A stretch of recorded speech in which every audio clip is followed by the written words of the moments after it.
Hey everyone, welcome to podcast number 16, The Great Depression and the New Deal. We'll be covering the causes of the Great Depression, the 100 days, the first New Deal, the second New Deal, and resistance to the New Deal. So let's go ahead and get started. So we're going to first start off with why does the Great Depression happen? Okay, and we're going to look at four potential reasons. And understand this, there's a lot of historical debate as to why the Great Depression happened and why it lasted as long as it did. We're going to focus on four things. We're going to focus on overproduction.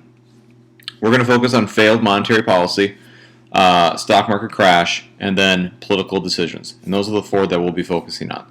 So let's start with the first one, overproduction. Okay, as I'm sure we all remember from my last podcast, the Roaring '20s was a great era of prosperity and economic growth. Okay, we see a lot of new consumer goods coming online. We see Henry Ford and the Model T. We know that the washing machine, the vacuum cleaner, all these really great, fantastic consumer goods are beginning to kind of make their way into the homes of everyday Americans. Okay, and so we see productivity going up. We see corporate profits going up, and it appears that times are good. Mass advertising. And many of you can speak to this, but for the first time we really see the effects of mass advertising, which leads to more consumption. People feel like they're not living the American dream if they don't have a car, if they don't have a vacuum cleaner, if they don't have a washing machine. Okay, and so this leads to kind of a really high demand for goods, and it's putting a lot of pressure on consumers to go and buy. Okay, and so we see a lot of production, perhaps too much production. We also see a lot of overproduction taking place on the farms. Okay, during World War I, the American farmer did very well because they were basically supplying food not only to the American army and the American people, but also overseas to some of these European nations that also needed help. Okay, so a lot of these farms during the World War I expanded. They bought new material, they bought new supplies, what have you. But when everything kind of went back to normal throughout the 20s, prices dropped. People couldn't afford, to pay off their loans. We see a lot of farms foreclosing, because farmers can't make any money. They can't pay their bills, and this leads to some pretty serious problems because when people start foreclosing on their loans and losing their farms, this is also going to hurt a lot of banks, and so a lot of banks in these farming regions begin to go out of business. Okay, in fact, 6,200 banks close. Throughout the 1920s, because the farmers are having such a rough go with it. Okay, so these are kind of signals that we do have some major problems going on in the nation. The fact that farmers can't stay successful. The fact that we have all this overproduction taking place in the consumer market, where we have all these people buying all these cars, all these washing machines, all these things like that. It's starting to lead to problems. Okay, we also see a disparity of wealth growing in America. Americans really can't afford the lifestyle that they're living. Even though we see a lot of success taking place, a lot of economic growth taking place throughout the 20s, that wealth not being spread very well. The wealth is kind of congregating. In some of the super rich. Okay, but in 1922, for instance, less than 1% of the population owned 36% of the wealth, and by 1929, that had grown to 44.2%. Okay, and so you have middle class, lower class Americans that are being pressured to buy these goods, and they're basically borrowing money. They're using installment buying to go ahead and purchase these quote unquote big ticket items. Okay. And what we see happening here is that many Americans are becoming overextended because they have bought so much on installment that they have to cut back their spending in other places. And so, Americans might buy a car, they might buy a brand new radio or a vacuum cleaner, but that's going to really suck up all of their disposable income. And so their spending in other areas is going to decrease substantially. Okay, and that's going to hurt other businesses now because who's going to buy their stuff? Okay, and so the fact that we don't have the wealth of middle-class Americans growing is going to limit their ability to purchase things and keep the economy rolling. We also see a failed monetary policy. The Federal Reserve, which was created by Woodrow Wilson back in 1913, is supposed to serve as the quote-unquote watchdog of the nation's economy. So they're going to adjust interest rates. They're going to pump money into the economy or suck money out of the economy when necessary. What we see happening is the Fed makes a pretty big mistake when the recession happens. When the Great Depression begins, the Fed goes ahead and raises interest rates. Okay, and when you raise interest rates, you're providing a very big disincentive for people to borrow money and to spend money. For instance, if you're going to buy a home and the interest rate is 3%, that's a really good deal. But if you're going to buy a home and the interest rate's 15%, that's not such a great deal because you're paying more interest to the bank. So it's a disincentive to go ahead and buy some of these big ticket items. And so the Fed basically tries to slow the growth, slow this rapid growth that the economy is experiencing by increasing interest rates. And that's going to obviously worsen the recession that has hit America at this time. Okay, we also see the stock market crashing. Stocks have been artificially inflated. And what we see happening is there's a big crash that takes place on Black Tuesday in 1929, where investors lose lots and lots of money. And basically what it does is it starts a panic. Okay, people lose faith in the financial institutions. There's a run on banks. People try to demand all their money back. And banks operate on the assumption that people aren't going to do that. Banks, if you give a bank $100, they're going to maybe put $20 in their vaults, but then they're going to loan 80 out. And so they operate on the assumption that people put their money in there, but then leave it there. And when everyone comes running towards their banks, banks aren't going to be able to give everyone their money back. And so we start to see banks becoming very unsuccessful. And we see lots and lots of bank closure taking place, starting kind of in the late, mid-20s and going into the early 30s, where you have in 1933 4,004 banks closing. Now, you think about the importance of banks to an economy. Banks are incredibly important because banks are like the beating heart, of the economy. For instance, if I were to take $10,000 and deposit that in my bank, that bank doesn't just take my money and have it sit there like in a vault and get all dusty. My bank's going to take maybe $2,000 of that $10,000 I gave, stick it in the vault, but then they're going to take $8,000 and they're going to loan it out to somebody who wants to buy something or start a business. And so by doing that, by having banks operating and loaning money out constantly, you're creating money, but you're also creating economic growth. And so every bank you see here, and every bank that you see here, that is like a way for growing the economy. Is having a bank makes the economy grow. It leads to more investments. It leads to people purchasing more items. And if you don't have banks, that's going to stop. And not even considering, too, that when these banks closed, everyone kind of lost all their life savings. And so the human suffering that goes with these numbers is pretty incredible. All right. Also, we see some political decisions taking place during this time, that in retrospect were incredibly poor. A lot of historians have really started to really analyze the decisions of Hoover and Roosevelt and maybe kind of look and see, the decision that they made, what was it kind of the right decision? For instance, when Hoover was president, we see a very conservative economic policy. Hoover believes the market will right itself without government intervention. And he makes the disastrous decision to go ahead and balance the budget. So basically, he cuts government spending to balance the budget. And, I think a lot of times people forget that one of the biggest spenders in our economy, one of the biggest consumers in our economy is the government. Government spends a lot of money. And if you're going to cut back on government spending, that's just going to further hurt the government.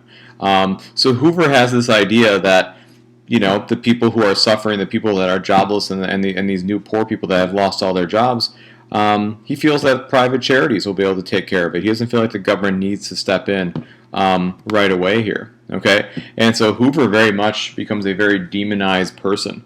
It is his belief in rugged individualism that makes him such a hated man. He believed that welfare makes the people weak. He felt that people should, if they're in a tough spot, pull themselves up by their bootstraps, so to speak. Okay, so as a result, Hoover was very much demonized.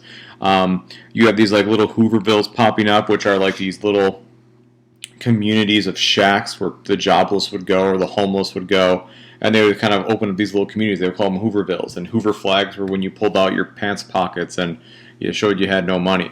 But like I said, Hoover makes a lot of critical mistakes that makes the recession turn into a depression. He makes it much worse.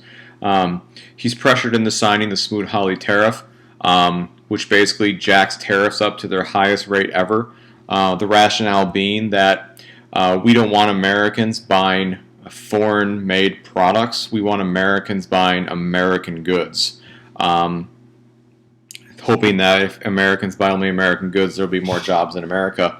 But what Hoover doesn't think about here is that when we raise tariffs, all the other countries in the world also raise their tariffs. And so global trade pretty much comes to a standstill and stops. And this is going to seriously hurt many American companies and lots of American farmers. In fact, at just the signing of his name, Herbert Hoover caused American farmers to lose 1/3 of their markets because many American farmers sold overseas. And once international trade was essentially destroyed by this tariff, what are these farmers going to do? They're going to go out of business. They're going to lose their farm. That's going to hurt their banks. Those banks are going to close. And this kind of keeps rolling. This is like a snowball just rolling down a hill. It gets bigger and bigger and bigger. Okay? So that's his first really big mistake. His second big mistake, like I said before, and I already kind of alluded to this, is he balances the budget. We live in a time where a balanced budget sounds like a great idea, but there are times when the government shouldn't balance their budget. There are times when the government needs to spend more money. Because like I said, when the government stops spending money, that's money that leaves the economy. That's money that, that for instance, if the government stops buying, if a local government stops buying Ford cars from Ford to turn into police cars, if they say, oh, you know what, we're not going to buy those, 100 cars. Well, that means that there are workers that were depending on making those cars, and so they might be out of work. And so, there are times when you can be very fiscally responsible, and there are times when the government can't. And this is one of those times where they probably shouldn't have. The second mistake that Hoover made, I'm kind of going over, so maybe the third mistake that Hoover makes here, is he passes the Revenue Act of 1932. And basically, this is where he jacks taxes up for pretty much all Americans. He raises taxes on businesses from 12 to 13%. He raises taxes on lower income brackets 1 to 4%. And he raises taxes on the wealthy from 24 to 64%. And what this does is it literally just sucks the money out of the economy. So all this money that the wealthy could have had to invest in their businesses or buy new goods, less money for working class Americans and lower class Americans to just go buy consumer goods, all that money gets kind of sucked out of the economy. And what we see happening here, guys, if you look at this chart here, you see money in circulation, and you'll notice that money in circulation, slowly just decreases to the point where it just kind of disappears, okay? And so that's obviously a pretty big mistake, and that's, by the way, in billions, I believe. So anyways, Hoover is not in a good shape, obviously, politically. The Democratic nominee for the 1932 election is Franklin Delano Roosevelt, known as FDR. And he promises a much different course. And he's going to win a landslide victory here over Hoover. All right. When FDR comes into the presidency, he gets moving right away. His first 100 days in office see just a flurry of legislation being passed. The first thing that FDR does to really stabilize the economy, does a pretty good job here, is he puts a bank holiday on all the banks in the nation, and so he closes all the banks temporarily, and he only lets the banks that are stable reopen. He's trying to restore faith, in the American banking system. Okay, he's also going to pass some banking legislation like the FDIC, which is going to be a federal guarantee that you won't lose your money if your bank closes. So he's going to try to make it seem like, he's going to make it so that when an American puts money in a bank, they know that they're going to get it back one way or the other. It's guaranteed. Okay. He also has these fireside chats where he uses the radio to soothe the American people, to make the American people feel confident, to reassure the American people. FDR pledges in these fireside chats and in his inaugural address a new deal for Americans. Okay, and his new deal has 3 goals. He's going to provide relief. he's going to provide recovery, and he's going to provide reforms. Now, when you're looking at Roosevelt's presidency and trying to analyze his legacy, when you look at these 3 R's, this is a great way to analyze Roosevelt. Was he good at relief? Was he good for recovery? Was he good for reform? And I think that this makes it very easy. You can say, oh yeah, he was really good at relief. He was not so good at recovery because the Great Depression never goes away, but he was also really good at reform. So it gives you kind of a great way of analyzing FDR's presidency. The New Deal legislation that I was just referencing is usually categorized in his first term, which is known as the first New Deal, and then his second term, which is known as the second New Deal. And then Roosevelt obviously has some more terms. The third term is World War II, and his fourth term is also World War II. But anyways, in his first New Deal, here are some of the signature New Deal legislation that is put into place. And I'm not going to go over each one. You can go ahead and pause and read if you'd like. But I just mentioned the FDIC. That's still around today. If you go make a deposit at your bank, you'll see the FDIC, which is a guarantee. CCC was a kind of make work program to get people back to work. The AAA was an agricultural program that was meant to help farmers become profitable, and the TVA was huge for the Tennessee Valley. So feel free to pause this and look at that. Second New Deal, you see some similarities with the first New Deal. Works Progress Administration, another one of those kind of make work projects. The Wagner Act is one of the most important pieces of legislation for a union, so make sure you pause that and look into that a little bit. And then obviously Social Security, which I hope we're all familiar with. Okay, it's important to note that there is a fair amount of resistance to FDR and the New Deal. Many people were very concerned that the New Deal would make Americans very dependent on the government. This idea that if you do things for people, they can't do it for themselves, and what are you doing to their work ethic? Many people are very concerned with how the New Deal is making the government grow. For instance, it was never really part of the government's responsibility to take care of people. Like if you were poor and you couldn't feed your family, that never used to be the government's job. It never used to be the government's job to make sure that elderly people had a pension check coming in. Nowadays we're like, oh yeah, that's what the government does, but that wasn't always the case. And so the New Deal is kind of that, very important pivotal moment in American history where, there's some big changes that take place, and a lot of people feel like that was the wrong direction. Okay.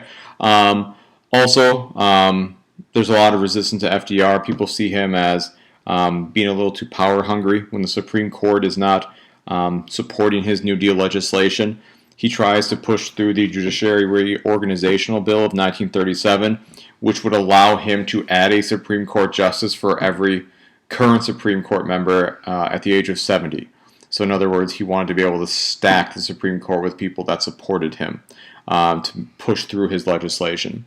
Other resistance to FDR, a lot of historians or economists basically suggest that many of his policies might have prolonged the Great Depression. Specifically, his high taxes on the wealthy really stifled American investment and recovery. And so there's that. There's also these individuals known as Huey Long and Father Charles Coughlin, who were very, very anti-FDR. Huey Long was for about giving every single American a certain chunk of money and kind of making everyone equal. So he felt like FDR wasn't going far enough into the New Deal. Father Charles Coughlin was very much a radical, even a supporter of fascism here. Other people also claim that FDR used the New Deal to play politics.